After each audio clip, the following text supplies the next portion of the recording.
I stood there in the middle of St. Mary's Church on the outskirts of Seattle, the place my father, Harold Bennett, had chosen to entrust the last remnants of his life. I am Lucas Bennett, 36 years old, a book editor who spends his days wrestling with dusty manuscripts and cold coffee in a cramped office. My father had just passed away from a sudden stroke so swift that no one had time to prepare. The doctor said it was common at 65, but to me it felt like a devastating blow, leaving behind a vast emptiness that I didn't yet know how to fill. The atmosphere of the funeral was heavy, like a fog enveloping everything. The church bells tolled mournfully, mingling with the whispers of the mourners. White lilies were piled high on the casket, their sweet fragrance cloying and oppressive. I wore the only black suit in my closet, standing beside my mother, my hand tightly clutching the hastily printed funeral program on thin paper. But I couldn't cry. Not a single tear fell. A feeling of emptiness spread through me as if someone had hollowed out a part of my heart. I went through the motions mechanically, shaking hands with strangers, nodding in thanks for their hollow condolences and trying to keep my face from twisting. "He was a wonderful father," someone said. I forced a stiff smile, but in my mind I thought, sure, but why do I feel like I never truly knew him? Friends, neighbors, and my father's old colleagues came one after another. They lined up in front of the casket, each sharing a story about Harold Bennett, the kind, responsible man they had known. Old Tom from the repair shop near our house recounted the time my father helped him fix his roof for free in the pouring rain. Harold was one of the rare good ones, you know, always ready to help without asking for anything in return. Mrs. Linda, the next-door neighbor, was teary-eyed. He used to bring homemade bread to my house every Sunday morning. Such a kind man. Why did the Lord take him so soon? Those words echoed in my head, forcing me to confront a harsh truth. Perhaps I had never fully understood my father's real life. I grew up with the image of a strict, quiet father, always busy with his mechanical engineering work. We rarely had deep conversations, just polite small talk over dinner. Now, hearing these stories, I wondered, how much of himself had my father hidden? Those warm smiles for strangers, those acts of kindness I had never witnessed, they all made me feel like a stranger in my own family. My mother, Margaret Bennett, stood silently throughout the service.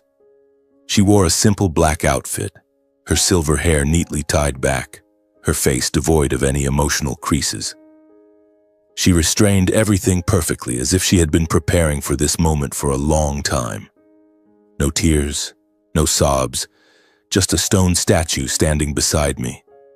I glanced at her, searching for some sign, a trembling hand, reddened eyes, but there was nothing. She merely nodded to the visitors, murmuring thanks mechanically. I knew my mother was strong, but this silence unsettled me. She and my father had been together for over 40 years, through the hard times when he lost his job, through the nights I stayed up sick. How could she be so calm? Or was she hiding a pain deeper than I could imagine? The service dragged on endlessly. The priest read prayers, everyone sang hymns, and then the casket was lowered into the grave. I threw the first handful of dirt. The sound of it thudding against the coffin lid was like knocks from hell. People began to leave, making the church feel emptier than ever. Rain began to fall lightly outside the windows, blurring the stained glass. I stood there, watching the cars disappear into the distance, a wave of loneliness rising within me. Then, unexpectedly, a hand rested on my shoulder. I turned to see Arthur Miles, my father's longtime friend. He was around 60 with snow-white hair and deep-set eyes behind thick glasses. "Lucas, do you have a moment? We need to talk privately." My heart pounded. Arthur wasn't the type to waste words. We'd met a few times at family gatherings, but he always kept his distance, as if he knew some secret he didn't want to share. I nodded, and we went into the church's waiting room, a small, dimly lit space with old wooden chairs and a musty smell. He closed the door, locked it carefully, then sat down across from me. "Are you okay, Lucas?" he asked, his voice warm but laced with concern. I replied, my voice slightly trembling. "I think so. And you? You and my father were very close, weren't you?" He nodded, his gaze distant. Harold was my friend from college. We went through so much together. But today, I'm not just here to offer condolences. He asked me to do something for him. He reached into his coat pocket and pulled out an old rusty key, a crumpled hand-drawn map, and a sealed envelope. My heart beat faster. These items looked like props from an old detective film. He placed them on the table and pushed them toward me. Harold left these for you. He instructed me to give them directly to you, and only you. I picked up the key, feeling the cold metal against my skin. It had an unusual shape, like a key for an antique lock. The map was on yellowed paper with shaky but clear hand-drawn lines leading from Seattle up into the mountains deep into the forest. And the envelope, plain white paper sealed with red wax, no writing on the outside. "What is this, Mr. Arthur?" I asked, my voice faltering with excitement. He sighed, looking at me intently. "I don't know the details, Lucas. Harold only said that you must go to the exact location marked on the map before opening the envelope. And most importantly, don't tell anyone, not even your mother." His words sent a chill down my spine. Not tell anyone, even my mother. As far as I knew, my father had never hidden anything from her. "Why is that, sir? Did my father have some secret?" Arthur shook his head and stood up. "That's all I know. Be careful, Lucas. Harold wasn't the type to joke around. If he left this for you, there's definitely a reason." He patted my shoulder and left, leaving me alone with the mysterious items. I spread out the map to examine it more closely. The marked spot was a small red dot deep in Olympic National Forest, a few hours' drive from Seattle. Completely unfamiliar. My father had never mentioned this place. He wasn't the camping or adventure type. He preferred staying home reading books or fixing things. Why a map leading into the forest? A feeling of confusion and unease rose like a tide, making it hard to breathe. What kind of legacy was this? Or was it one final prank from my father? I stuffed everything into my pocket and left the church. The rain was falling harder now, soaking through my suit and chilling me to the bone. At home, I gave my mother a brief greeting and went straight to my room. She looked at me strangely but didn't ask anything. Perhaps she was lost in her own grief. That night I tossed and turned, unable to sleep. Lying in bed, eyes wide open, staring at the ceiling, the key, the map, and the envelope haunted my thoughts like ghosts. What secret had my father taken to his grave? An old debt? Or something darker? I pored over the map under the desk lamp, searching for clues. The hand-drawn lines, the handwriting was my father's, shaky but familiar. When had he drawn it? When he knew he was dying? The thought made me shudder. I imagined him sitting alone in the garage, drawing the map under dim light, knowing this was his final message to his son. Why hadn't he told me directly? Why all this mystery? The next morning I woke up earlier than usual, my mind still heavy from a sleepless night. My mother was downstairs in the kitchen, the familiar sizzle of eggs frying in the pan echoed through the house. But today it sounded distant, as if coming from another world. I greeted her with a hoarse voice. "I'll be home a bit late from work today, Mom." She nodded without asking anything, just looking at me with tired eyes. I felt guilty for hiding it from her, but Arthur's warning still echoed. "Do not reveal this to anyone. Not even your mother." I stuffed the key, the map, and the envelope into my backpack, then drove away from Seattle. The sky was still dimly lit at dawn, fog blanketing the streets and making everything hazy, like a dream with no escape.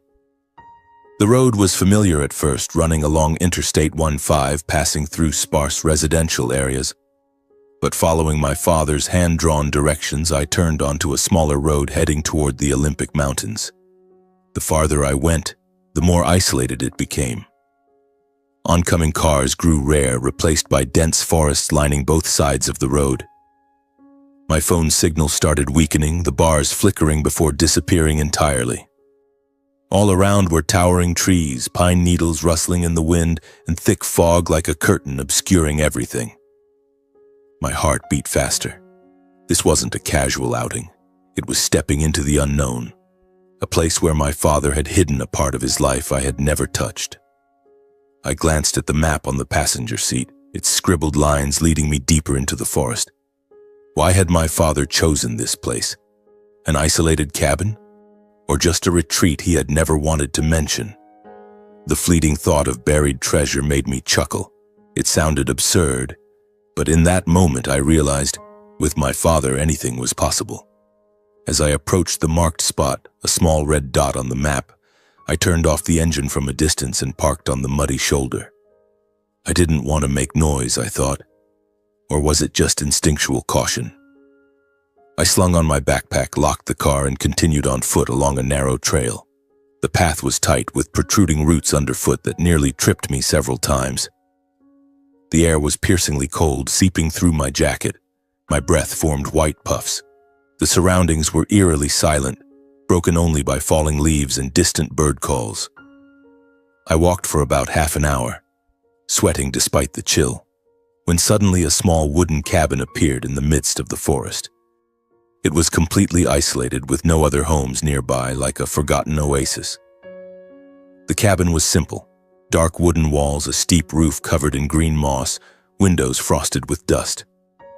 I stopped, my heart pounding. Was this the place? I moved closer and noticed clear signs of habitation. Lazy smoke drifting from the chimney, firewood neatly stacked on the porch, the yard swept clean of even a single withered leaf. Someone was living here. It wasn't abandoned. I was bewildered, my mind spinning. Why had my father led me to a place like this without ever mentioning it? When had he bought this cabin? For what purpose? A hideaway? Or something darker? I swallowed hard, trying to stay calm. Now was the time to open the envelope, as instructed. But first, I needed to look more closely. I approached the window, peering through the foggy glass. And then I froze. Inside the kitchen, a woman around my age was cooking. She was about 35, with long hair tied back, wearing an old sweater, stirring something in a pot on the gas stove. Her face was calm, but there was a weariness to it, as if she were escaping the world. My heart raced wildly. Who was she? Why was she living alone in the middle of the forest? And what was her connection to my father? My father, the strict, faithful man devoted to my mother, how could he be linked to a strange woman in such a remote place? A flood of questions repeated in my mind, reminding me of the letter and the instruction to read it here. I stepped back, returned to the car, and sat silently in the cold cabin for a while. My hands trembled as I held the envelope. This was the moment. I tore the red wax seal and opened it. Handwritten paper, my father's script, shaky, just like on the map. I took a deep breath and began reading. My dear son Lucas, if you are reading these words, it means I have passed away. I didn't want to cause you pain, but there are secrets I had to carry to the end of my life, and now I must ask you for help. The woman in the wooden cabin is named Evelyn Cross. 7 years ago, I happened to save her from a suicide attempt by jumping off a bridge. It was a stormy night on the Tacoma Narrows Bridge. I was driving home after a late shift and saw her standing on the railing, panicked and desperate. Her eyes were red and swollen, her whole body shaking as if her world had collapsed. I pulled her back, held her tightly, and took her to a motel for the night. She said nothing, just cried all night. I paused, my heart tightening. My father saved someone? Why hadn't he told me? I continued reading, his voice echoing in my head. After many days of comforting her and stabilizing her mentally, I tried to ask about her identity and the reason she wanted to die. But no matter how hard I tried, Evelyn refused to speak. She was terrified, trembling whenever I mentioned her past. She only begged to stay temporarily and asked me not to tell anyone to avoid trouble. I saw real fear in her eyes, not fake. Perhaps she was fleeing from someone or something terrible. I didn't want to draw attention or harm her, so I brought Evelyn to this wooden cabin, a place I bought 8 years ago, originally as a personal retreat, but now it became her sanctuary. I took care of her, bringing food, medicine, and gradually, through my visits, I swallowed dryly, a bad premonition rising. Through the times I brought supplies or simply fixed things around the house for her, a deep bond grew between us. Not a romantic love in the usual sense, but an attachment like two lonely souls finding each other. I know this was wrong, son. I already had your mother, a wonderful wife. But Evelyn, she needed me and I needed the peace she brought. We were bound together for 7 years quietly with no one knowing. Deep bond? Attachment? I was stunned, my hands shaking as I held the letter. My father had an affair with a strange woman. The thought cut into my heart like a knife. How could he? With my mother, the woman who had sacrificed her whole life for him. When I learned my health was failing, the first heart pain a few months ago, I wrote this letter. I beg you, Lucas, please take care of Evelyn in my place. She has no one else. Keep everything secret from your mother because I wronged her. I don't want to destroy what remains of the family. Evelyn was part of me, but you are the future. Please forgive me and do the right thing. Love, Harold. Finishing the letter, I was numb. For the first time, I realized my father had carried such a massive secret to his grave. He wasn't the perfect father I had imagined. He was human, with flaws and complicated emotions. Tears welled up in my eyes, the first since the funeral. Not from anger, but from pain. Pain for my mother, pain for my father, and pain for myself. Evelyn, the woman in the wooden cabin, was now my responsibility. I looked toward the cabin where smoke still rose from the chimney. She was there, unaware of my father's death. What should I do? Walk away, pretend I had never come, or face it? The letter from my father lay crumpled in my hand, its shaky lines like whispers from beyond the grave. He had lived a double life, a faithful husband at home and a secret protector here. Now that burden had fallen onto my shoulders. I wiped away my tears with the back of my hand and took a deep breath filled with the damp scent of pine. I sat in the car for a long time, perhaps half an hour, my mind swirling with a dozen thoughts. Leaving would be easy. Drive back to Seattle, pretend I had never read the letter, pretend this cabin was just a hallucination. But then what? The secret would haunt me forever, like a ghost lingering in sleepless nights. Or face it, walk into the strange cabin, talk to a woman my father had bonded with. The thought made my stomach twist. Did she know about my mother? Did she know that their actions had betrayed another woman? I glanced at my watch.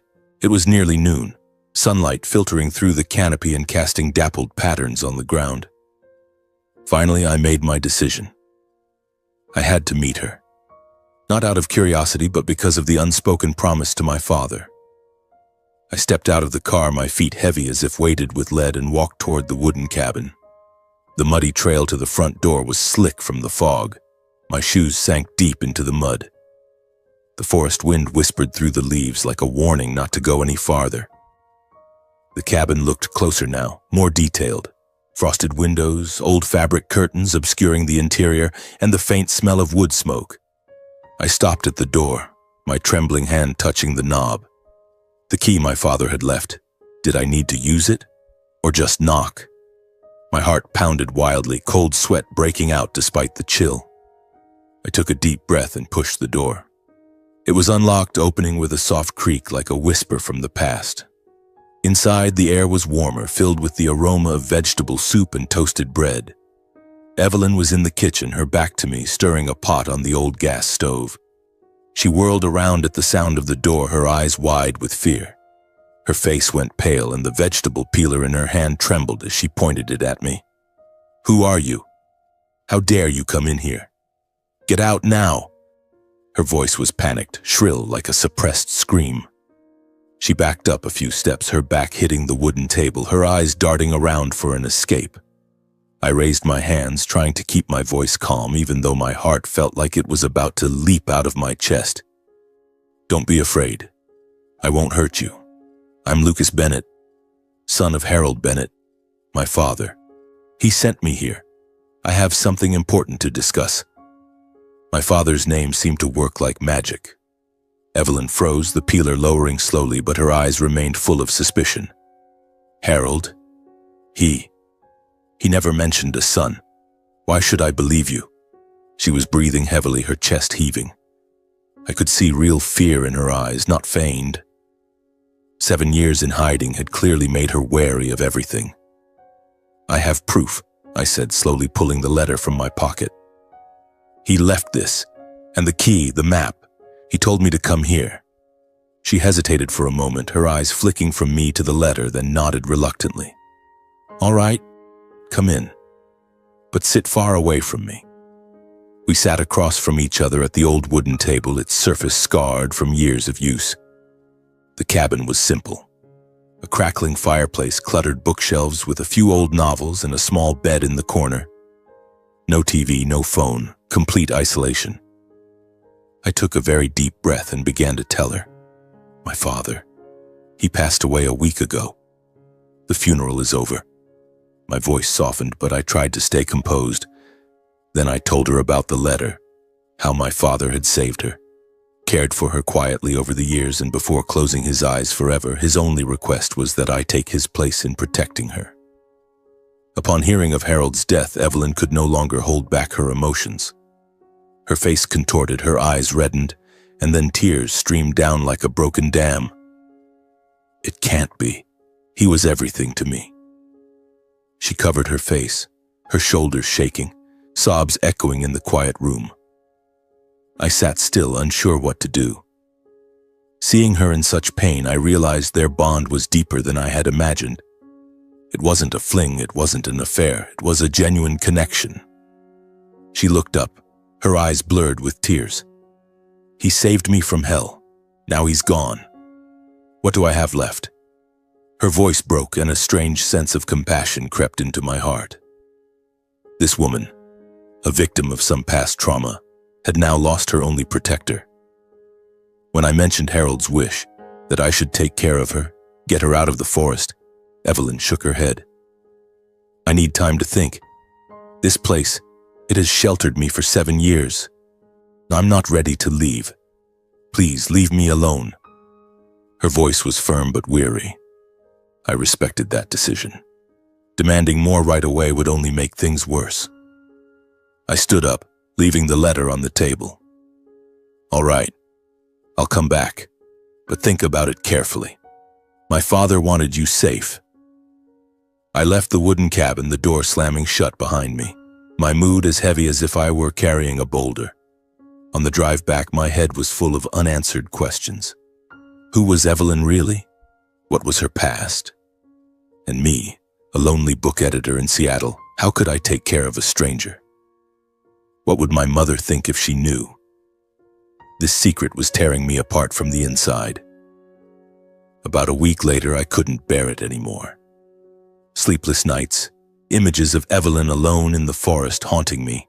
I bought groceries and essentials, bread, fruit, medicine, even a few books of my own, and drove up again. The road was more familiar now, but the unease still surged. Light rain fell, making the path muddy. When I arrived, the cabin was unusually silent. No smoke from the chimney, no signs of life. My heart tightened. I knocked, no answer. I used the key my father had left, opened the door, and stepped in.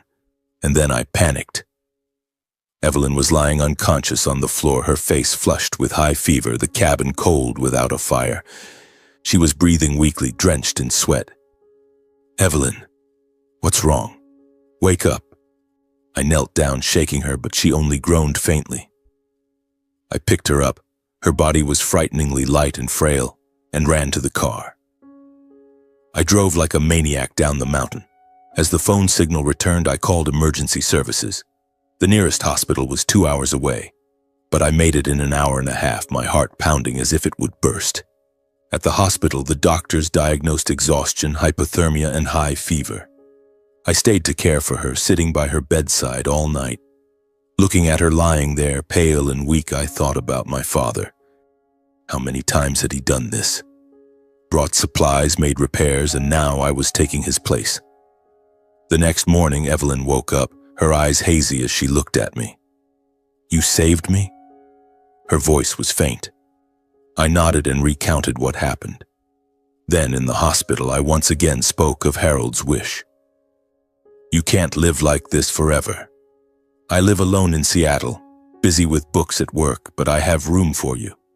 Living isolated in the forest is dangerous. Illness, wild animals, loneliness. My father wanted you safe. Evelyn was silent for a long time, staring out the hospital window at the passing traffic. Her eyes held inner conflict, fear of the past, but also a longing for the future. She whispered, I'm afraid of the world out there, but your father trusted you. Finally, she nodded in agreement. All right, I'll go with you and live together. Those words lifted a weight from my chest, not just because of duty, but because I saw she truly needed help. A few days after discharge, once her health stabilized, I drove Evelyn back to the wooden cabin to pack her things. The road up the mountain this time felt different, not anxious, but tinged with regret. Evelyn stepped inside, her trembling hand touching the wooden table, the bookshelves. This is all I have, she said, gathering a few old clothes, the books my father had brought her, and a small box of keepsakes. We closed the chapter on her hidden life, turned off the stove, locked the door, and left. On the drive back to Seattle, Evelyn sat silently, watching the forest recede. Thank you, Lucas, she said softly. I nodded, but in my mind I thought, this is only the beginning. This secret will change everything. The winding mountain road gradually gave way to the straight highway, the steady hum of the engine mirroring my heartbeat, chaotic and unrelenting. Evelyn leaned her head against the seat, eyes closed, but I knew she wasn't asleep. The fear was still there, lurking in the silences. And me? I was bringing home a woman my father had loved in his own way, a secret that could destroy everything if it came to light. What would my mother think? My job? My solitary life? All of it was about to be turned upside down. By the time we reached my apartment in Seattle, it was late afternoon. The small, cramped unit was on the third floor of an old building in Capitol Hill, filled with stacks of books on the shelves and the lingering scent of stale coffee. I opened the door, turned on the lights, and tried to make the atmosphere warmer. I said, my voice a bit forced, "This is my place. Nothing fancy, but it's clean. I'll set up the living room for you as a private space." Evelyn stepped inside, looking around with a sense of unfamiliarity. She touched the sofa lightly, then gazed out the window where the streetlights were beginning to glow. "It's been so long since I've seen city streets," she whispered. I nodded, maintaining the respect and distance needed. No touching, no probing questions. I made up the sofa with fresh sheets, placed clean pillows and blankets, and showed her the bathroom. "Get some rest. I'll make something simple." She gave a faint smile, but her eyes remained wary. In the beginning, we both lived cautiously, like two strangers forced to share a home. Little personal conversation, just polite questions over meals. Evelyn still carried her guardedness, those untouchable silences. She often sat alone by the window, watching the rain fall on the streets, hands tightly clutching a hot cup of tea. Sometimes in the dead of night, I would hear her jolt awake, murmuring incoherent words in her sleep, but I didn't dare ask. I just stood quietly outside the door, afraid of shattering the fragility she was trying to preserve. I reminded myself, this is my father's responsibility, nothing more. But deep down, I felt a strange worry for her and for myself. My book editing work continued as usual, waking early, reading manuscripts, correcting typos, debating with authors via email. But now, coming home was no longer lonely. There were light footsteps, the scent of soap from the bathroom, and the presence of another person. I cared for her properly without crossing boundaries. Simple cooking, pasta, vegetable salads, toasted bread, and leaving portions for her if I came home late. Driving her to follow-up appointments at the hospital, waiting in the hallway while the doctor examined her. "Her health is stable now," the doctor said, "but mental health needs monitoring." I nodded, saying nothing about her past. I gave her space, not entering the room when she was alone, not asking about the nightmares. Pressure would only make things worse. Gradually, I noticed changes. Evelyn became more proactive in daily life. She started helping clear the table, wash dishes, even buying a few bunches of flowers from the nearby market to place on the table. The nightmares grew less frequent. I heard fewer muffled cries in the night. Her sleep stabilized, her face lost its pallor, and smiles appeared more often. But then, I realized I was caring about Evelyn's feelings far beyond the duty my father had left me. Not pity, not obligation, but a deeper emotion quietly growing day by day to the point where even I couldn't name it in time. I began noticing small details, the way she read books, how she liked sitting by the window watching the rain, the gentle tone of her voice when talking about the old novels in the wooden cabin. That quiet concern gradually turned into something else, something unfamiliar and hard to name. My heart beat faster when she smiled, and evenings spent watching old movies on TV together became strangely warm. I wondered, what is this? Love? Or just a bond from our shared secret? I tried to suppress it, reminding myself of my father, of my mother. But the feelings kept growing like a smoldering fire beneath ashes. Evelyn, too, began leaning on me as a source of support, not out of weakness, but because for the first time she could trust someone. She started sharing small things. Today I walked in the park, the first time in 7 years. Or what books do you like? Can I try reading them? We talked about literature. I was an editor, and she had once loved books before her life was upended. Our feelings grew day by day through the smallest things. A hot cup of tea in the morning, a shared smile, an evening listening to jazz on the old radio. But neither of us spoke it aloud. We avoided it, as if saying it would destroy everything. Tension crept into every moment. Would today be the day I admitted it? Or would she push me away? Then that moment came, sudden and uncontainable. One evening of heavy rain, Seattle drowned in torrents. We sat on the sofa watching an old movie about love and loss. Evelyn rested her head on my shoulder without a word. My heart pounded, warmth spreading through me. I turned to her, looking into her eyes, eyes that once held only fear, now sparkling with something different. I whispered her name. She didn't pull away. We came together, lips meeting in a moment when emotions overcame restraint. It wasn't lust, but confirmation, two lonely souls finally finding each other. That night we were together, gentle and sincere, as if all the secrets had dissolved.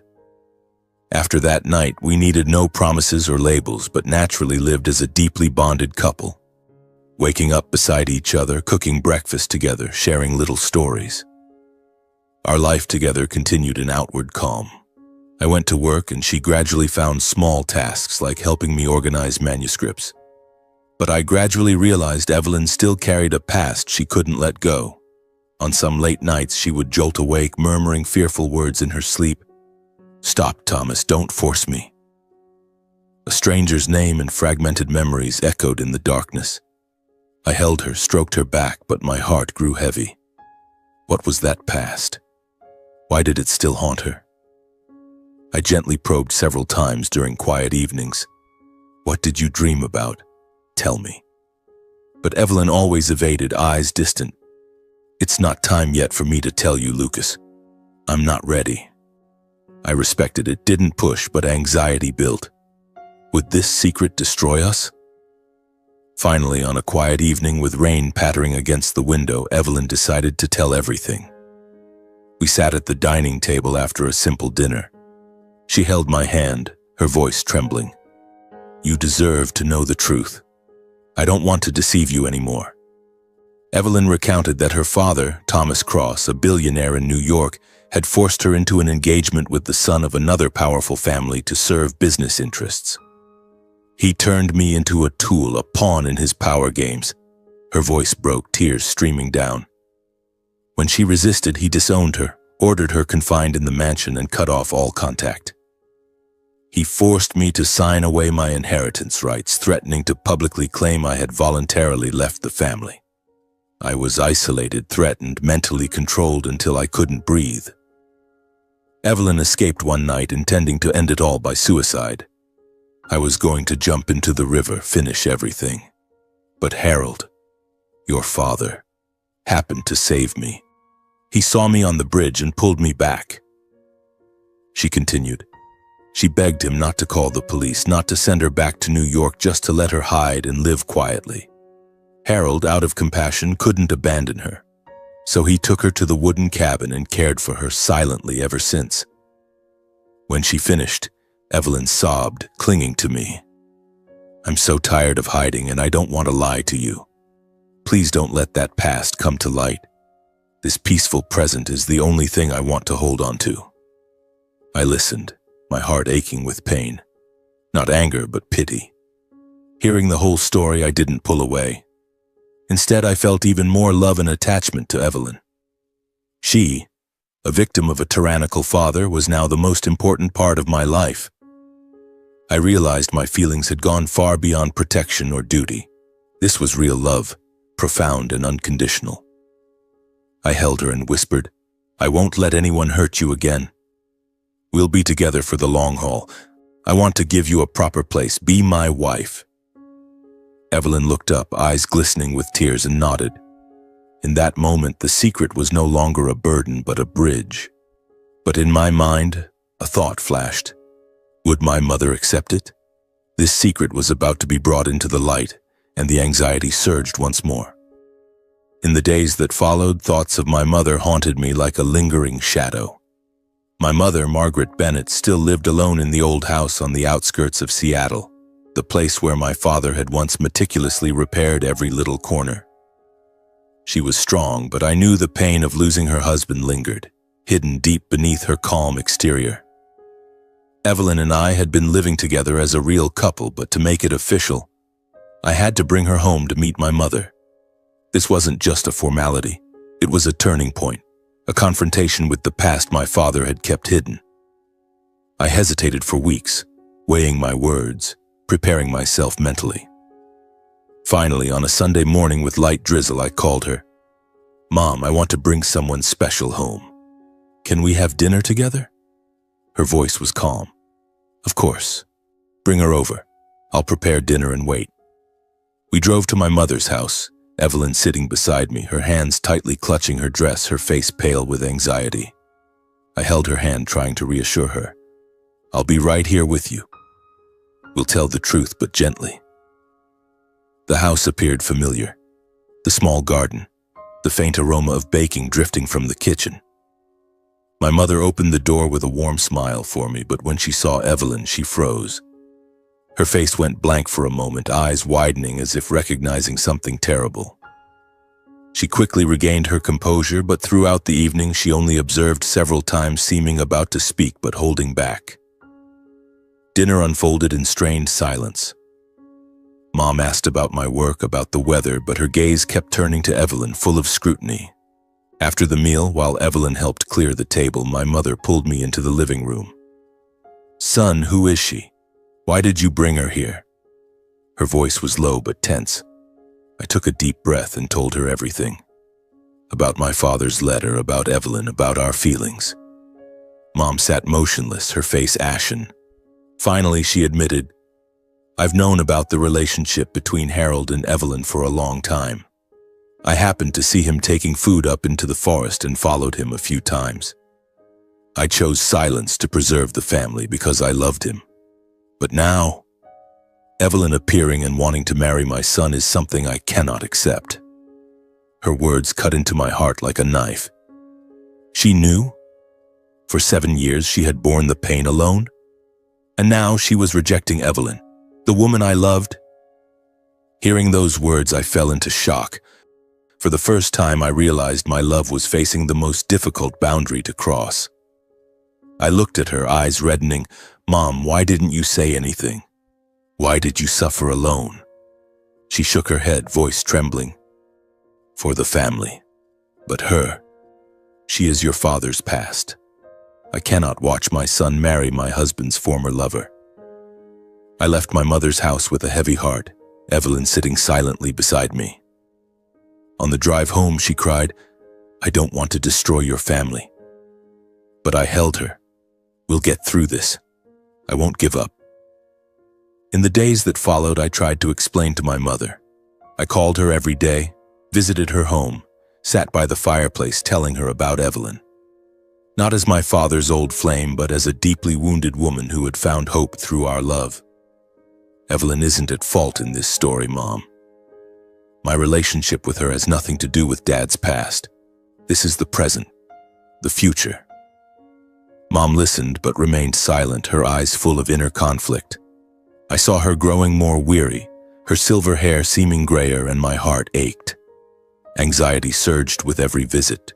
Would today be the day she accepted, or would she push us further away? Evelyn took the initiative first. One afternoon, she turned to me and said, "I want to meet your mother, to tell the truth." I hesitated for a moment, filled with worry, but I nodded. I drove Evelyn to my mother's house. She brought a bouquet of white lilies. We entered together. Mom invited Evelyn to sit at the kitchen table. I stayed, sitting across from them, saying nothing, just listening quietly. Evelyn spoke first, her voice soft but clear. "I'm not here to apologize for the past, because I didn't choose it."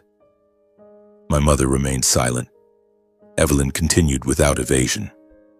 "But I hope you'll see me as an independent person." She paused briefly, then went on, her voice lower. "I once wanted to die. I was so terrified I didn't dare trust anyone. If not for Harold, I wouldn't be here." The air in the kitchen grew heavy. My mother listened, eyes reddening, but didn't interrupt. Evelyn looked up at her. "He saved me. But now I love Lucas. Not out of gratitude, but because he's the best man I've ever known." Only then did I speak, my voice trembling. "I love Evelyn, Mom." I looked straight at her. "I'm ready to leave this place and go far away if you can't accept her. But deep down, I don't want to lose either of you, you and Evelyn." My mother looked at me for a long time. Then she turned to Evelyn, no longer as her husband's old lover, but as a woman who had been profoundly hurt. Finally, she sighed. "I need time, but I see that you're happy." She said nothing more, just a slight nod. That evening, the three of us sat together at the dinner table. No one spoke much. No small talk, no forcing it, just quiet presence, awkward but warm, like a family learning to start over. After Margaret's acceptance, I officially proposed to Evelyn. No dazzling diamond ring, no fancy restaurant, just a simple moment in the park near home, under the autumn cherry blossoms. I knelt down, holding her hand. "Will you marry me?" Evelyn cried and nodded. We held a small wedding at our home, the apartment now more spacious after renovations. Only a few close friends and family attended. Mr. Arthur, some colleagues, and my mother. She wore a new dress with a genuine smile. The priest gave the blessing, we exchanged rings and shared our first kiss under flickering candlelight. In that moment, the anxiety melted away, giving way to peace. After the wedding, Evelyn and I began our married life as a true husband and wife, with no more distance or hesitation. We woke up together, brewed coffee, read books by the window. We redecorated the apartment together, painting the walls a soft blue, buying a new dining table, hanging paintings Evelyn had created, abstract works of forests and rivers. We shared everything, home-cooked meals, good books, evenings listening to jazz by the window as rain pattered outside. Evelyn gradually found work, freelance editing to help me, and I was proud of her. Life was simple but overflowing with love. A few months later, Evelyn became pregnant. The news came unexpectedly one morning when she was nauseous and the test showed 2 lines. For the first time in her life, she felt she truly belonged to a place called family. "We're going to have a baby," she whispered, hand on her belly. I held her, tears of joy streaming down. I cared for her devotedly throughout the pregnancy, cooking nutritious soups, taking her to regular checkups, massaging her feet when she was tired. My mother also began showing more care, occasionally visiting with homemade food, fresh-baked bread, chicken soup, and sitting to talk with Evelyn about motherhood. "I was so scared when I was pregnant with you," she shared with a warm smile. When the baby arrived, Lena Bennett, a beautiful little girl with dark hair and blue eyes like Evelyn's, we all shed tears in that moment. I held Lena, warmth spreading through me as if the old fractures had finally been healed by new life. My mother embraced her granddaughter, whispering, "Welcome to the family." Evelyn looked at Lena, eyes shining. "I finally have a real family." Our life continued in peace, simple yet brimming with love. Mornings waking to Lena's cries, evenings lulling her to sleep with fairy tales. Evelyn felt she had finally stepped out of the darkness of her past. But deep down, I knew life wasn't always calm. Anxiety still lingered. Would Evelyn's past return? Would Thomas Cross come looking? But for now, we were happy, and that was everything. The months passed like a serene river flowing gently. Lena grew incredibly fast, her jet black hair curling tightly, her sparkling blue eyes just like her mother's. The little girl giggled delightedly whenever I picked her up, and Evelyn often watched us with a tender smile, as if she couldn't believe this was reality. I continued my work as an editor, buried in manuscripts, but coming home was no longer to a cold, empty apartment. There were the sounds of a child's laughter, the aroma of baking from the kitchen, and Evelyn's warm embrace. My mother visited more frequently, bringing toys for Lena or homemade dishes. She and Evelyn now behaved like mother and daughter. They sat chatting for hours about child rearing or old memories. "She looks just like you when you were little," Mom once said, stroking Lena's hair. I thought everything was settled, that my father's secret and Evelyn's past had been buried deep beneath the layers of time. But life always holds surprises, and that surprise arrived on an ordinary late afternoon. We were gathered around the dinner table as we were every evening. Evelyn held Lena on her lap, feeding her spoonfuls of pureed vegetable soup, while I recounted a humorous manuscript from the office. The warm yellow light shone down on the table, the scent of roasted meat filling the air. Lena grinned widely, flailing her arms and knocking the spoon to the floor. We laughed along with her, a perfect family moment. Then came a knock at the door, 3 polite but firm knocks. I frowned, glancing at Evelyn. "Are you expecting someone?" She shook her head, a flicker of worry in her eyes. I stood up and opened the door. A middle-aged woman stood there, dressed impeccably in a gray suit, hair neatly pinned up, carrying a black briefcase. She smiled professionally, but her eyes were sharp and cold. "Good evening. I am the personal assistant to Mr. Thomas Cross. I am here to see Mrs. Evelyn Cross, or should I say Bennett now." The name Thomas Cross exploded like a bomb in the room. Evelyn went pale, stepping back a few paces, clutching Lena tightly as if afraid someone might snatch her away.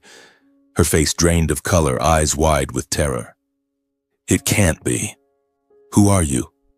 How did you find us here?" she whispered, her voice trembling. I instinctively moved in front of her, my heart pounding. "Who are you? How do you know about us?" My tone was sharp, full of wariness. The woman remained unfazed, maintaining her smile. "I am Lydia Grant, Mr. Cross's assistant. I am not here to cause trouble or take Mrs. Evelyn back. I only wish to deliver his final message." She glanced inside the house, her eyes briefly lingering on Lena. I hesitated, looking at Evelyn. She nodded weakly, though her whole body was shaking. I invited the woman in, closed the door, but kept my distance. Evelyn remained huddled by the kitchen doorway, holding Lena even tighter, trying to stay composed despite her face looking like it might crumble. We sat in the living room, the atmosphere tense as a drawn bowstring. Lydia sat upright, opening her briefcase to retrieve an envelope but not handing it over immediately. She spoke concisely, her voice even like reading a report. "Mr. Thomas Cross is gravely ill. Terminal cancer. His remaining time is measured in days. The only thing he wants is to see his daughter one last time." Her words cut like a knife. Evelyn froze, saying nothing, only gripping my hand tightly as if clinging to her last shred of sanity. Her eyes stared blankly, tears rolling down unnoticed. Lydia sighed. "He is filled with regret now. This is his final wish. He is in New York at the Cross estate. If Mrs. Evelyn agrees, I will arrange the flight." She handed over the envelope, a handwritten letter in shaky script, then stood and left, leaving behind a suffocating silence. That night, Evelyn didn't sleep. She lay beside me, eyes wide open, staring at the ceiling, her body ice cold. In the days that followed, she sank into a deep silence. She slept poorly, often waking in the middle of the night, screaming from nightmares. "Stop, Father. Don't force me." Her eyes were always filled with turmoil, resentment, fear, and a hint of pity. I didn't pressure Evelyn, just quietly stayed by her side, handling every small task, brewing hot tea, holding her when she trembled, putting Lena to sleep so Evelyn could rest. "You don't have to decide right away," I whispered. But inside, anxiety surged. Thomas Cross, the man who had nearly destroyed my wife's spirit, was now dying. Would meeting him heal the wounds or deepen them? One evening, as we sat together while Lena slept soundly in the dimly lit living room with only the faint glow of a table lamp, I gently advised her. "You don't have to forgive him, Evelyn. But perhaps you should meet him once to close it all. Otherwise, this will weigh on you forever, like a ghost that never fades." I held her hand, my voice soft. "I'm telling you that no matter what happens, I'll be here by your side as always. We are family." Evelyn was silent for a long time, tears streaming down. Then, bolstered by my steadfast encouragement and unconditional love, along with her own resolve to face the past, she nodded in agreement. "I'll go, to finally end the cycle that's haunted me for so many years." Her words brought me relief, but also worry. We were about to walk into the lion's den. We flew to New York a few days later, leaving Lena with my mother. The long flight passed in silence, Evelyn gripping my hand tightly. New York emerged with its towering skyscrapers, but to us it felt like a nightmarish labyrinth. The Cross estate was on the outskirts, a vast mansion with towering iron gates and meticulously trimmed gardens. Lydia was waiting and led us inside. As we entered the grand foyer, a heavy atmosphere enveloped us. The smell of disinfectant mixed with the fragrance of lilies. Almost immediately upon stepping in, Evelyn came face to face with her stepmother, Genevieve Cross, and her stepsister, Chloe Cross. They stood there like two cold stone statues. Genevieve, a woman in her 50s with curled blonde hair and expensive clothing, looked at Evelyn with contempt. Chloe, younger, around 25, resembling her mother with a fake smile, stood with arms crossed, eyes scrutinizing. The atmosphere instantly turned hostile. Genevieve sneered right away. "Oh, Evelyn suddenly reappears after vanishing for over 7 years. Must have heard he's dying and come back to claim the inheritance, right?" Her voice was sweet but venomous. Chloe chimed in, openly insulting. "You abandoned the family yourself, running away like a rat. What right do you have to come back now? Or do you still think you're the princess?" Their words stabbed like knives. Evelyn tried to stay calm, but the bitter remarks made her tremble, stirring up old memories, the days of confinement and coercion. Her face went ashen, her hand squeezing mine tightly. I stepped forward to defend her, my voice firm. "That's enough. We came here at Mr. Cross's invitation, not to argue. Show some respect for Evelyn. She is his daughter." Genevieve smirked. "Daughter? She's the family's disgrace." Chloe glared. "And who are you? The new husband? Or a gold digger?"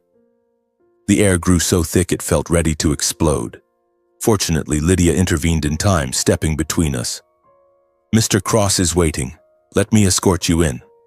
She led me and Evelyn to the sick room, separating us from the suffocating space outside, where Genevieve and Chloe still stood, their poisonous gazes following our every step. The sick room was at the end of the hallway. The heavy wooden door opened with a soft creak. Inside, the air was chilling, machines beeping steadily, the strong smell of antiseptic overwhelming.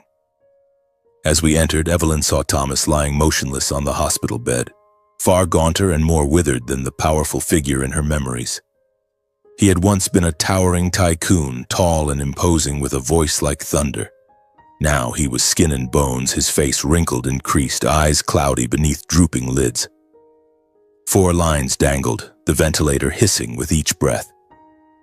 In that moment, all the resentment, fear, and pain surged within her at once, leaving her standing speechless. I stood beside her, holding my wife's hand, my heart constricting. Thomas opened his eyes, recognizing his daughter, and his voice rasped weakly, "Evelyn, you've come." The tension peaked. What would this meeting bring to an end? Evelyn stood there, her hand gripping mine so tightly it hurt, but she did not retreat. After years of separation, she now slowly approached the bedside, each step heavy as if carrying the weight of the entire past. I followed, keeping just enough distance to avoid intruding on this private moment, yet ready to step in if I needed to protect her. Thomas lay there, his frail body beneath the white blanket, wrinkled skin sagging, his cloudy eyes suddenly clearing as he recognized his daughter. A flood of emotions washed over his face, regret, joy, pain, all blending into a faint smile. He rasped her name, his words broken and halting as if each one had to wrestle with death itself. "Evelyn, is it really you? My daughter. I've waited for you so long." Evelyn said nothing. She didn't cry, didn't accuse, just silently gazed at him as if trying to confirm whether the man before her was truly her father, the once powerful figure who had turned her life into hell with his cold decisions. Her face was strangely calm, but I could feel the storm raging inside through her trembling hand. I stood behind her, my heart pounding, tension rising. Would she forgive him? Or turn away, leaving him to depart with unending remorse? Thomas coughed a few times, the ventilator hissing. Then his breathing steadied slightly after the dose Lydia had just administered. His gaze shifted to me, scanning me from head to toe as if assessing an intruder in his world. Then he spoke in a hoarse, weak but clear voice. "You're her husband? I know about you. Thank you for taking care of Evelyn all this time." I nodded in greeting, saying little. Just a polite nod, then stepped back to let Evelyn face him alone. But I kept my eyes watchful, protective, ready to intervene if he said anything to hurt her. Thomas turned back to Evelyn, his eyes glistening with tears, as if years of suppressed emotion were finally breaking free. He began speaking of things he had never said before, his voice filled with regret. "My daughter. I've regretted chasing fame and power all those years ago. I listened to Genevieve and forced you into that political marriage. I thought it was best for the family, for the empire. But I was wrong. You are my daughter, not a pawn." His words were like self-inflicted wounds, and I saw Evelyn grip my hand tighter as if struggling to stay composed. The pent-up resentment in Evelyn finally erupted. She was silent no longer. Her voice broke but remained resolute. "You turned me into a pawn. You forced me into an engagement with someone I didn't love, cut off everything, locked me up like a prisoner.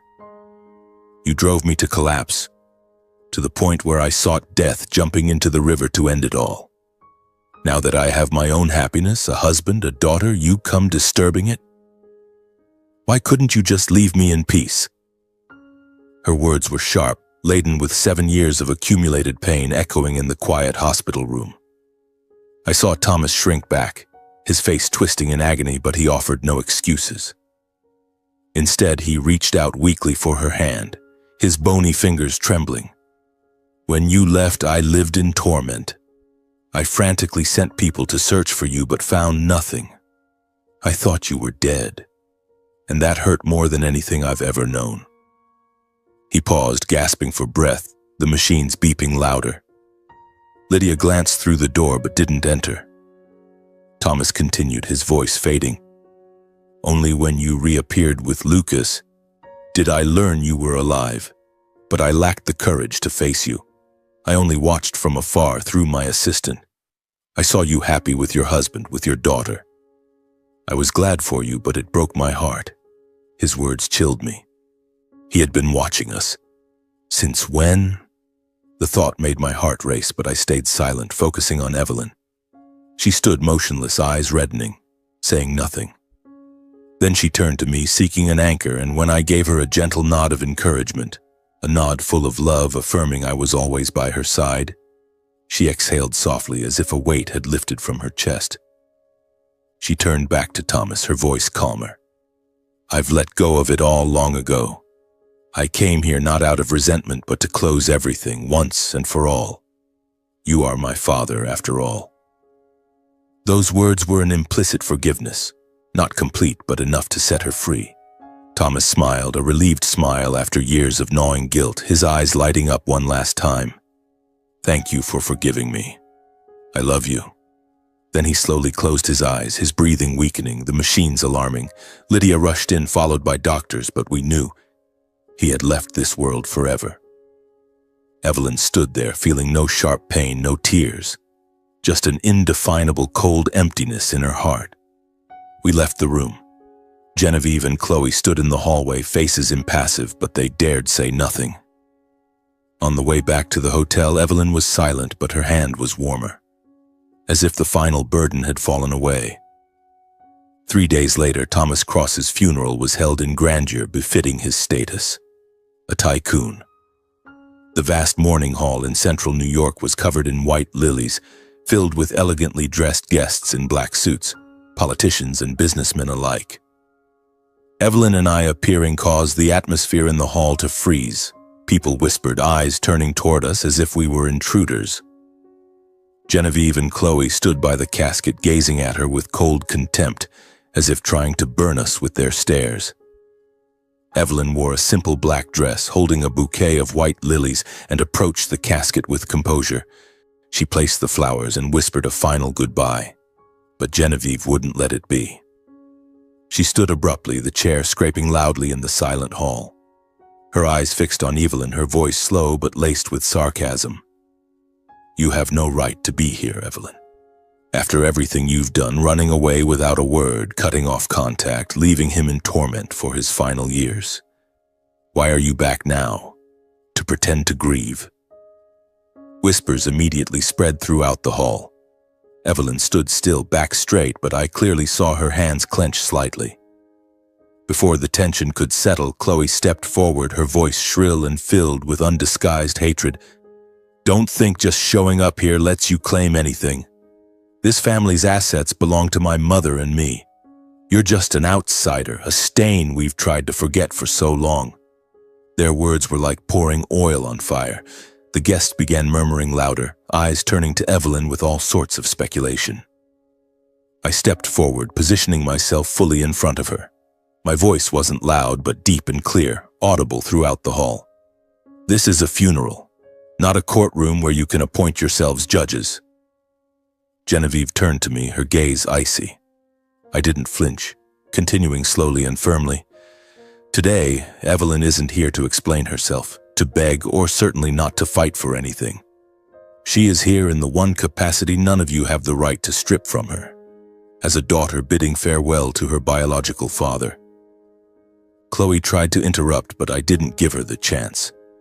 You can hate her. You can recount the story in whatever way suits you, but don't confuse that with the truth. I looked straight at Chloe, my voice turning colder. The truth is that Thomas Cross was Evelyn's father. Blood ties aren't something you can erase with a few insults or disdainful looks. The entire hall fell into a heavy silence. I continued, each word distinct. If you continue turning this farewell into a personal smear campaign today, the ones tarnishing Mr. Cross's honor won't be Evelyn, it will be you. Genevieve pressed her lips tightly, her face paling with anger. Chloe flushed red, clearly wanting to say more, but the guests' gazes had shifted. Not curiosity anymore, but wariness and discomfort. Evelyn then gently placed her hand on my arm. She didn't look at Genevieve or Chloe again. Her voice was calm, not loud but clear enough. I'm here today for one reason only, to send off my father. Nothing else matters to me. With that, she turned away. We left the mourning hall in silence. Behind us, Genevieve and Chloe said nothing more. Not because they understood, but because in front of so many people, they no longer had the courage to continue exposing their venom. Evelyn paid no mind to Genevieve and Chloe's sarcasm. For her, returning to bid farewell to her biological father one last time was enough. An act to close the past, not for revenge or demands. When all the rites ended, The priest's prayers, the casket lowered into the grave, she quietly left the place with me without looking back. On the way to the car, the chilly autumn wind whipped against our faces, carrying the scent of withered leaves and lingering incense. Evelyn gripped my hand tightly but said nothing.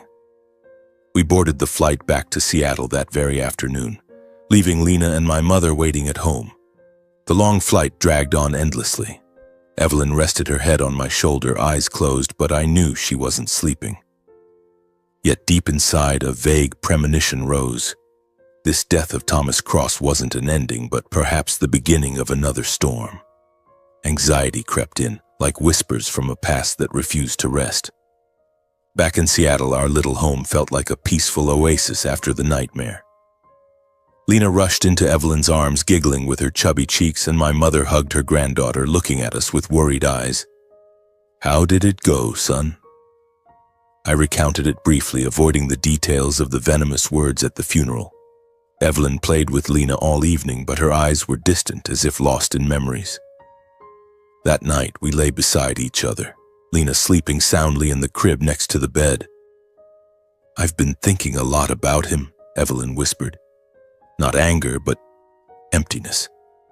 Like closing a book chapter without a happy ending. I held her closer. "We've already written our own happy ending. This family right here." She gave a faint smile, and we drifted off to sleep amid the pattering rain outside the window. In the days that followed, life gradually returned to its familiar rhythm. I went to work, editing manuscripts.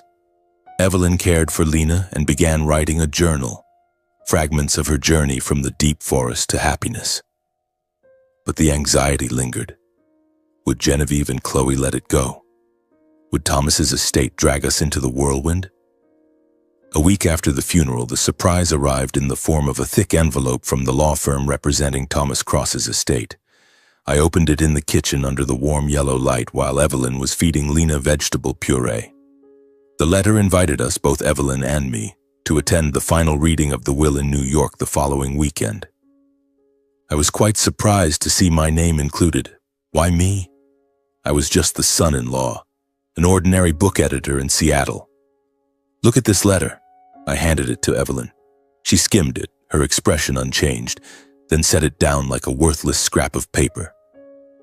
"I don't want to go there," she said indifferently, her voice calm but resolute.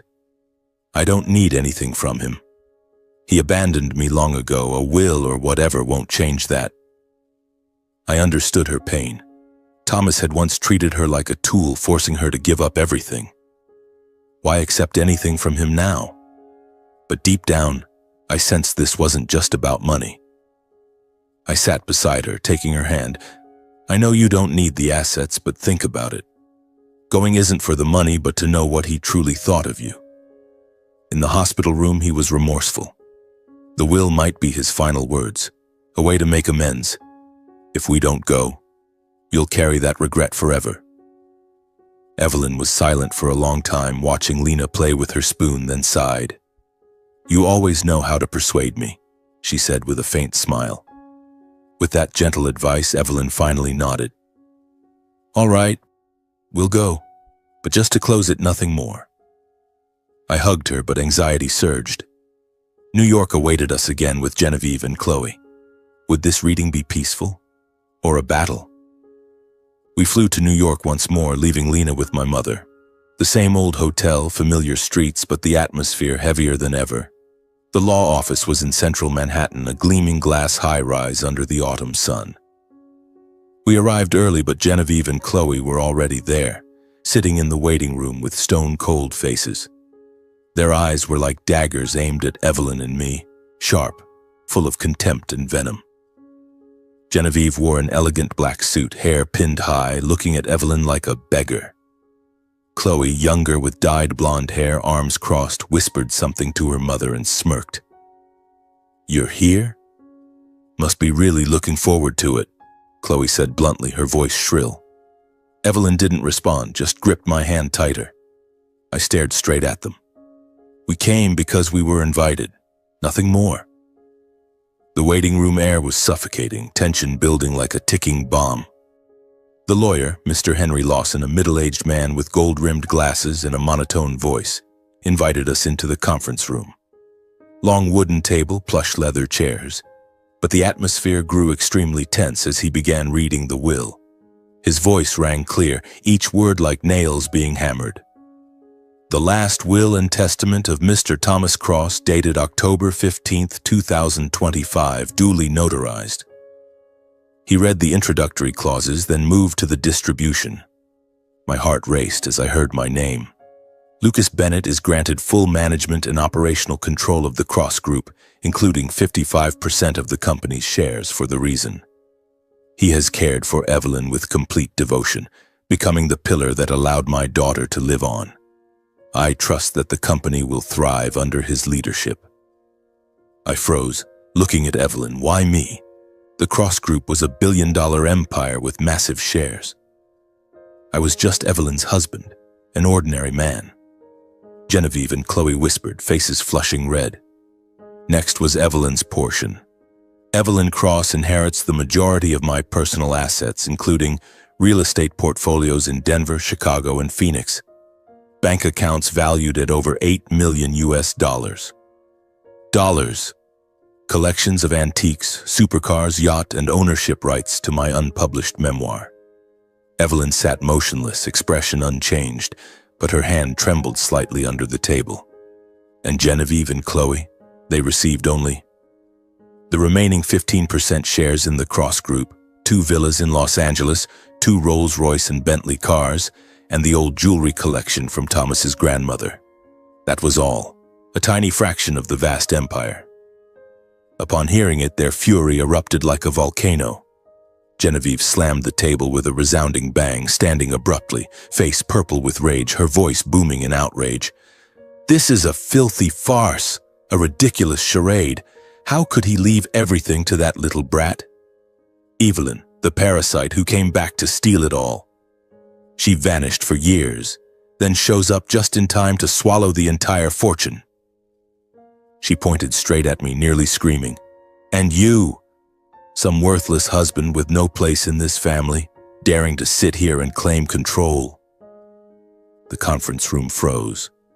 Chloe flushed, jumping up beside her mother, voice shrill with anger. Exactly. An outsider child remains an outsider forever. The old mistress now back as the successor's wife? How disgusting is that? This fortune was meant for my mother and me. She smirked, eyes fixed on Evelyn with utter contempt. You think you're worthy? After running away like a rat? Hiding in the woods like a madwoman? Genevieve added, voice shaking with fury. I'll hire the best lawyers. I'll drag your entire past into the light. The suicide attempt, living in hiding in the forest like a lunatic. I'll prove you're unstable, unfit to inherit a single penny. Chloe gritted her teeth, hissing. You haven't won yet, Evelyn. Don't dream of living peacefully with what's rightfully ours. I'll make you lose everything. The room descended into chaos. The lawyer repeatedly called for order, but the shouting and venomous words echoed in the enclosed space like knife thrusts. I could bear it no longer.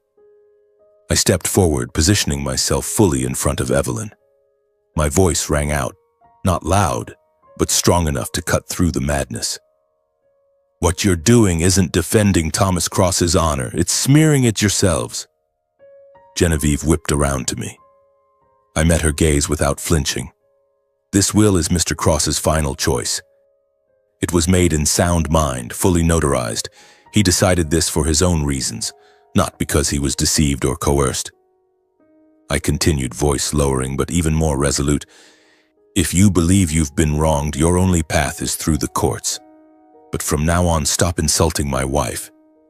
Genevieve turned to the lawyer, nearly yelling. This is forgery. I'll sue. I'll take this to court and expose the true faces of these two hypocrites. Chloe glared at Evelyn, eyes devouring. You think you'll get away? I swear I won't let you rest. Amid that storm of words, Evelyn remained seated calmly. She didn't retort, didn't justify. Her gaze was steady on the lawyer, then she slowly stood. I took her hand. Evelyn just nodded faintly, as if those words no longer had the power to touch her. We turned and left the conference room, leaving behind the shouting, threats, and hatred. Things Evelyn no longer carried.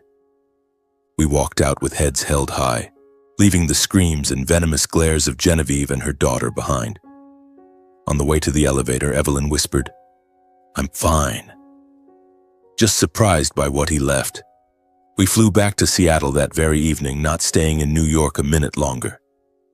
Evelyn's mood after the reading wasn't joy or sorrow, just a sense of tranquility, as if she had finally stepped out from under the shadow of the past, no longer needing to evade or fear. "He left it to me, but I don't need it," she said on the plane. "It's his final apology." I held her. "We'll decide later. For now, let's go home to Mom and Lena." But anxiety surged. The lawsuits were coming and Genevieve wouldn't let it rest.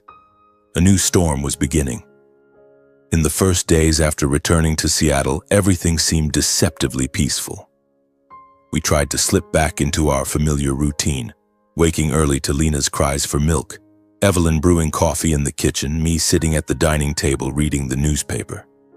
Lena had now learned to roll over, and every time Evelyn gently tickled her tiny feet, the baby giggled delightedly.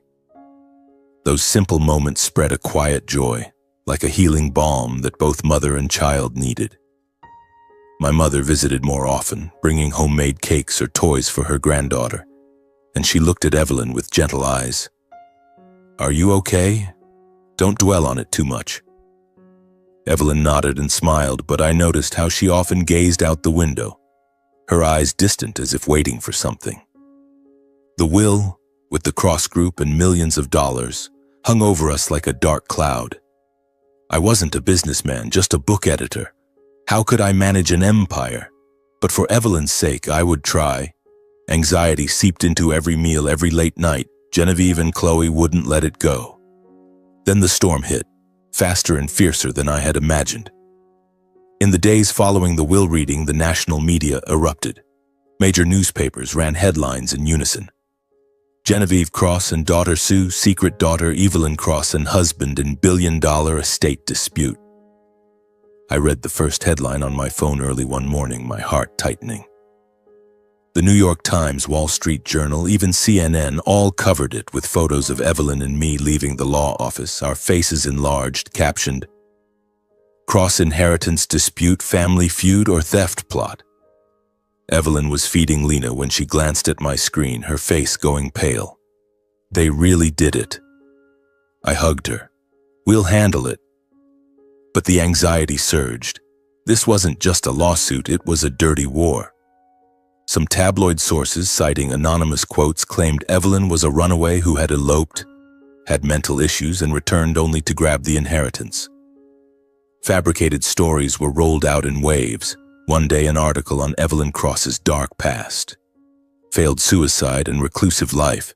The next a podcast analyzing whether Evelyn manipulated her father to seize the assets.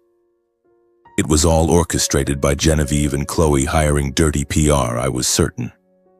They used money to buy articles, invent tales, even spread old photos of Evelyn, a blurry one from her youth captioned as rebellious princess or asset grabber.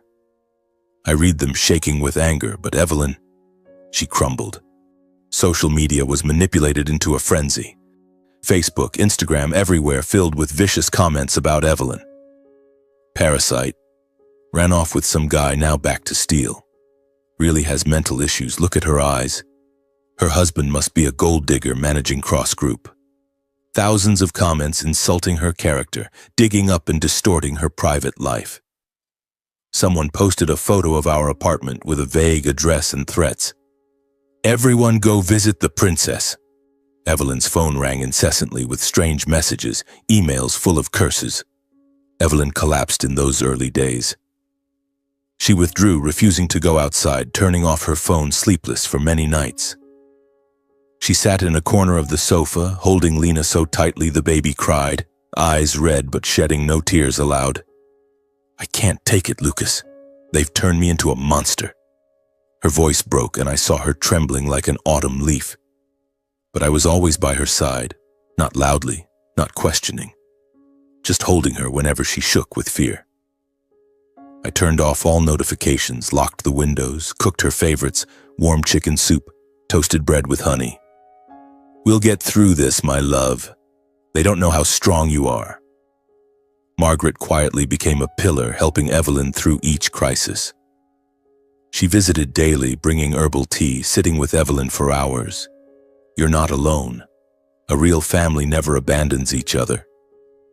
She shared old stories about my father, about the hardships she overcame, and Evelyn listened, gradually opening up. She whispered thanks, and my mother hugged her like her own daughter. Anxiety still rose. Lawyers called, preparing documents. But with that support, Evelyn slowly stood up again. She began reading books once more, playing with Lena, even smiling when Lena crawled clumsily. The trial officially took place after nearly 2 months. A long, grueling time of lawyer meetings, evidence preparation, and relentless media pursuit. The court was in New York. We flew there with luggage heavy with worry. Media swarmed the courthouse entrance, reporters crowding, camera flashes non-stop, malicious questions. "Mrs. Evelyn, are you an asset grabber? Mr. Bennett, are you ready to manage cross-group?" But Evelyn didn't answer, holding my hand, eyes resolute. "Let's go. I'm ready," she whispered. I was proud of her, from the woman hiding in the forest to here, facing the world. In court, our legal team was fully prepared, like an impenetrable steel wall. Mr. Henry Lawson led with legal evidence proving the will's validity, drafted and notarized months before Thomas's death when he was still lucid.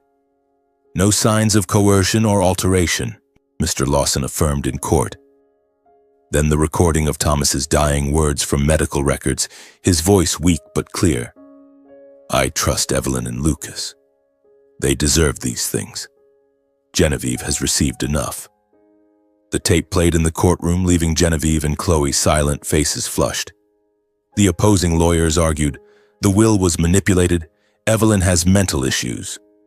But our evidence was ironclad. Doctors confirmed Thomas's soundness of mind, no signs of forgery. The court ruled to dismiss all claims by Genevieve and Chloe while warning against slander and fabrication to manipulate public opinion. "Spreading false information is illegal," the judge said sternly.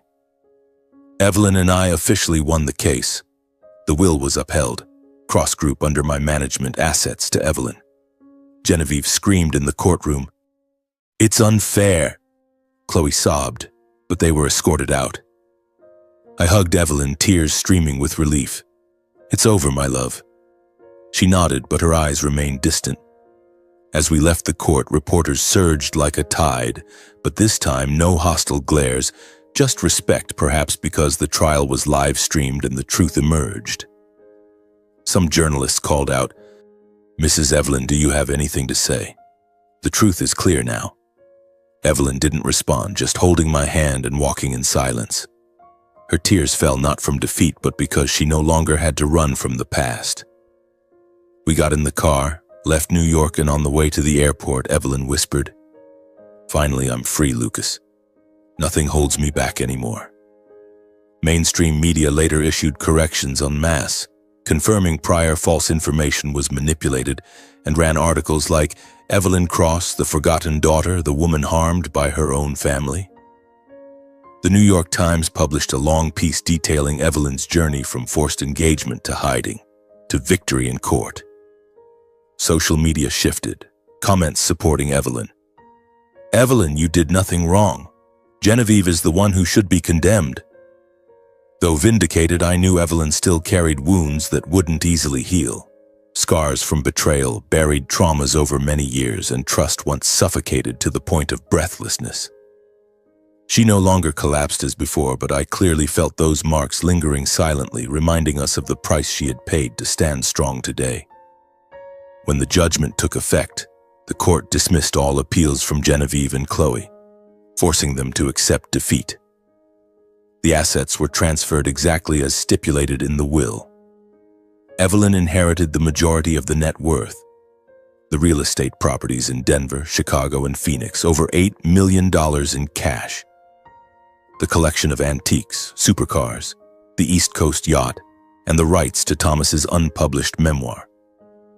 As for me, Lucas Bennett, I officially became the managing representative of the Thomas Cross Group with 65% of the shares. It was a colossal empire, a multinational company spanning real estate to technology valued in the billions. I sat in a temporary office in New York staring at the towering stacks of documents, my heart pounding. In the initial weeks, we were swept into an administrative whirlwind, constant calls from lawyers, bank transfers, fluctuating stocks. Evelyn spoke less, often sitting alone with Lena watching our daughter play while her eyes reddened. "I don't want to keep them," she said one evening as we sat at the dinner table, Lena asleep in her room. "Those assets, they carry too much blood and tears. I don't need villas or yachts to be happy." I looked at her, my heart swelling with pride. We discussed it through the night under dim lights and reached a decision together.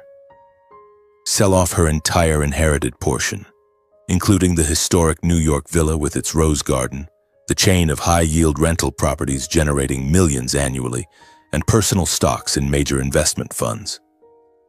We kept only a small portion sufficient to build a new life and do something more meaningful. "We'll use that money to help others," Evelyn whispered. "Like your father helped me." I nodded and hugged her. "Exactly. Not to hoard wealth, but to truly live." That decision felt like lifting a boulder from our chests. After taxes and fees, we used part of it to buy a new, modern, cozy home in the Seattle suburbs. A 2-story wooden house with a small flower garden, sunlight flooding through large windows, and a view of a tranquil lake. "This is the first home we've truly chosen," Evelyn said as we moved in, her hand stroking the freshly painted white walls. No longer the cramped downtown apartment. Now there was ample space. Lena's bedroom with cloud-painted walls, a modern kitchen where my mother experimented with new baking recipes, and a backyard with a swing for our daughter. We unpacked over the weekend, laughing as Lena crawled clumsily across the floors and the lingering anxiety faded. This was our home, not a legacy from the past. I invited Margaret, my mother, to live with us, turning the house into a haven for 3 generations. She hesitated at first. "I don't want to burden you kids." But Evelyn persuaded her, "Your family. Please stay with us." She moved in, bringing mementos from the old house, photos of my father, an antique tea set, and her wonderful cooking skills. Lena's laughter echoed through the rooms, and occasionally cousins visited, the children of relatives running and playing in the backyard, making the house lively and warm. Everything gradually filled the voids that had once existed in Evelyn. But I still felt anxious about the Cross Group. I had to fly to New York monthly for meetings, wondering if I was doing it right. With 65% of the shares, I officially took over operational control of the Cross Group, but I viewed it only as a responsibility to fulfill, not a long-term path. After a few months stabilizing the structure, working with the management team, and ensuring transparent operations, I proactively stepped down from direct management. In parallel, I used my personal assets to establish a small independent publishing house, completely separate from the Cross Group, specializing in literature, memoirs, and inspirational books, particularly giving opportunities to authors who had faced prejudice or been marginalized by society. The publishing house was named Bennett Books, with a modest office in Seattle where I served as the chief editor. We published memoirs of women overcoming domestic violence, novels about refugees, children's books teaching tolerance. Sales weren't high, but each book released was a victory, and the anticipation of reader feedback made me feel more alive than ever. A few years later, when Lena was 3, a lively little girl with curly hair and her mother's smile, we established a charity foundation named after my father, the Harold Bennett Foundation. The foundation focused on supporting orphans and women traumatized by domestic violence or forced marriages. Evelyn directly managed it, selecting programs, flying to shelters, meeting victims, allocating funds from the sold inheritance. "I want to help them the way your father helped me," she said. We funded safe houses, scholarships for children, counseling programs. Each time Evelyn returned from a trip, her eyes sparkled. "Today I met a girl just like I was back then. Now she'll have a chance." I was proud but anxious about the responsibility. The foundation was large, but we handled it carefully and transparently. Life flowed on quietly, without fanfare or luxury. We didn't buy luxury cars or travel Europe. Instead, early morning jogs around the lake, picnic lunches in the backyard, evenings on the porch listening to my mother tell old stories. Every day brought birdsong on the balcony, the aroma of baking from mother's kitchen, the peaceful gaze of the woman I loved, me, and the serenity Evelyn once thought she would never have in her lifetime. Lena grew up starting preschool, and we had another child, a boy named Ethan, 2 years later. The house was filled with children's laughter, and Evelyn often said, "This is a dream I never dared to dream." But sometimes anxiety returned. An old article about the lawsuit, a call from the Cross Group, reminding us of the journey we had endured, the message life taught us that we want to share with you. Happiness doesn't lie in the inheritance left behind, but in how we choose to use it. Evelyn and I didn't keep the assets to a firm status. We used them to build a home, nurture family bonds, and give opportunities to others. We turned a bitter ending, the death of Thomas, the vicious lawsuit, into a compassionate new beginning, with the charity foundation and publishing house helping hundreds. The deepest lesson I drew: we cannot change the past, but we always have the right to choose how to move forward. Evelyn was deeply wounded by her own family, by fame, ambition, and the betrayal of Thomas, Genevieve, and Chloe. Yet instead of harboring hatred, she chose forgiveness, not to forget everything, but to free herself. "Forgiving helped me live again," she once said on a quiet afternoon as we sat by the lake watching the sunset. The advice I take from my life story: don't let resentment make you forget those still by your side.